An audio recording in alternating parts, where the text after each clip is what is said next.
What if I told you the thing millions of people pray for has destroyed some of the most gifted humans in history? Welcome back to Anything Moral. Today I will be talking about fame. It looks like success. It feels like power. But behind the applause, there is a silence most people never see. Because fame doesn't just reward you. It exposes you. It exposes your trauma, your insecurities, your loneliness, your weaknesses.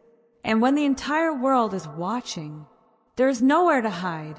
Let's talk about what fame really does to a human being. The child who became a global icon. Michael Jackson was not just famous. He was legendary.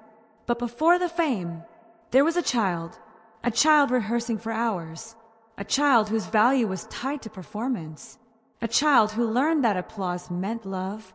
When you grow up believing love must be earned, you never stop performing. He became the biggest star on the planet. Thriller broke records. Crowds screamed. Governments honored him. But privately, he battled loneliness, body image struggles, insomnia, so severe he needed medical sedation to sleep. Think about that. The most admired man in music could not sleep without anesthesia. When allegations and media trials consumed him, the pressure intensified. Fame lifted him higher than anyone, and then it watched him fall. He died in 2009 from a lethal dose of propofol. The world mourned the king of pop, but maybe what truly died was a childhood that never had the chance to exist. The voice the world loved but couldn't save. Whitney Houston had a voice that could move nations. When she sang, people felt hope. But talent does not protect you from pressure. The music industry demanded perfection. Perfect image, perfect notes, perfect behavior. Behind the glamour were battles the cameras didn't show. Emotional strain, relationship turmoil, substance dependency. Addiction rarely starts as self-destruction. It often starts as relief. Relief from stress, relief from expectation, relief from being on all the time. As her performances declined, public criticism grew louder. The same audience that once applauded now judged. In 2012, she was found unresponsive in a hotel bathtub. The voice that filled stadiums faded in silence, and we were left with a question. Did we love the person or just the performance?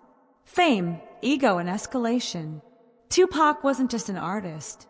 He was a symbol. He spoke about injustice, pain, survival. But fame changes the environment around you. When influence increases, so do enemies. When money increases, so does risk. When status increases, so does ego. After surviving a shooting, paranoia intensified. Trust evaporated. The stakes grew higher. In the mid-90s hip-hop world, reputation wasn't just brand. It was identity. And identity is something people are willing to die for. In 1996, he was shot in Las Vegas and died days later. At 25, fame didn't create violence, but it amplified the consequences. The pattern no one talks about. Different artists, different lives, same pattern. Early success, extreme pressure, isolation, coping mechanisms, public unraveling. Here's the psychological truth. Fame distorts identity. When millions tell you who you are, you slowly forget who you were. You begin to live for applause.